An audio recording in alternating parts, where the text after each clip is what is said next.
My name is Humphries, and I'm an artist. I was born and raised in Oklahoma, and my art centers around true life historical tragedies. And I do this because I want people to keep in their consciousness these horrible events so that maybe in the future they're not repeated. I use a very cartoonish style to make the art more approachable.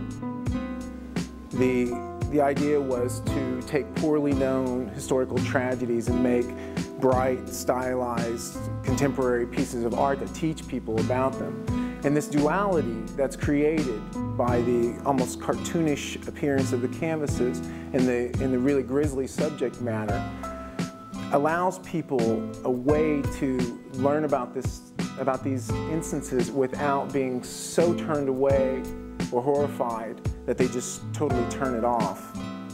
But today we'll be talking about the Oklahoma City bombing, which is one small series I did, 3 canvases called 3 Minutes in American History, and also about the Tulsa race riot in an exhibit called Is the Whole World on Fire?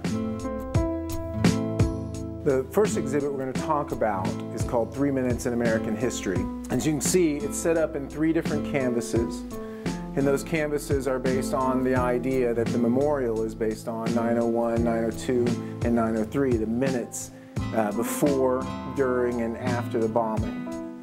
In the first canvas, 901, you see the time before the bombing. Timothy McVeigh outside of the Branch Davidian compound in Waco. Timothy McVeigh actually did go there. He felt somewhat incensed about the federal government's treatment of the Branch Davidians, and he wanted to be as close as he could to that. You can see everything has already been set on fire, and the idea is to show that Timothy McVeigh thought, wrongly so, that this validated his idea that the federal government was infringing on Americans' rights. In the second canvas, 902, you can see that this is when the bomb detonates.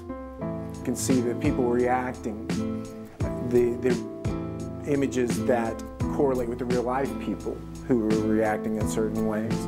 And you can see the crucified Christ represents the loss of life, and it also represents the statue that ended up across the street, the Jesus Webb statue that ended up across the street. And he's holding the burning survivor tree. And you can see the firefighters holding baby shoes, which represents those young people that were killed.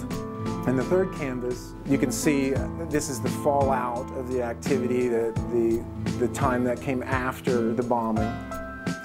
And you can see McVeigh here has been executed and is dead in the repose of that is the table of the lethal injection.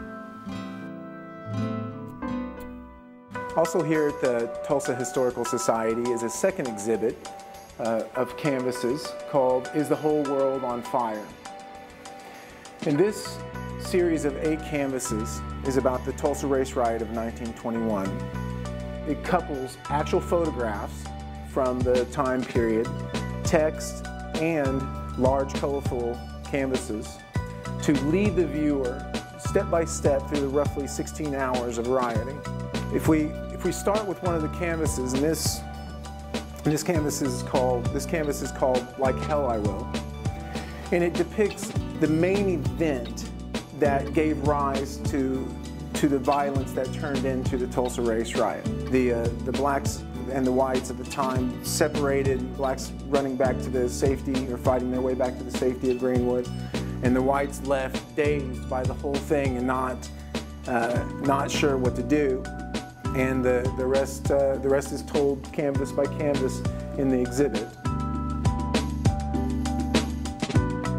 Researching Is the Whole World on Fire took about 16 months. I read and reviewed photographs for 6 months before even drawing or painting anything.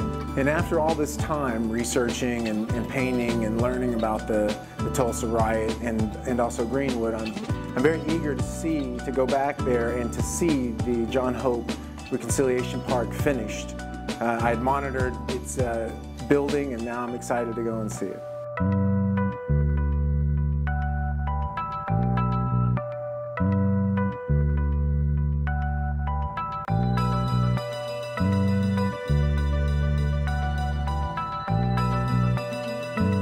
The exhibit will be at the Tulsa Historical Society Museum through the middle of January 2011. And I just would like to invite anyone from Tulsa who doesn't know about the riot, or even if you do know about the riot, to come and see it.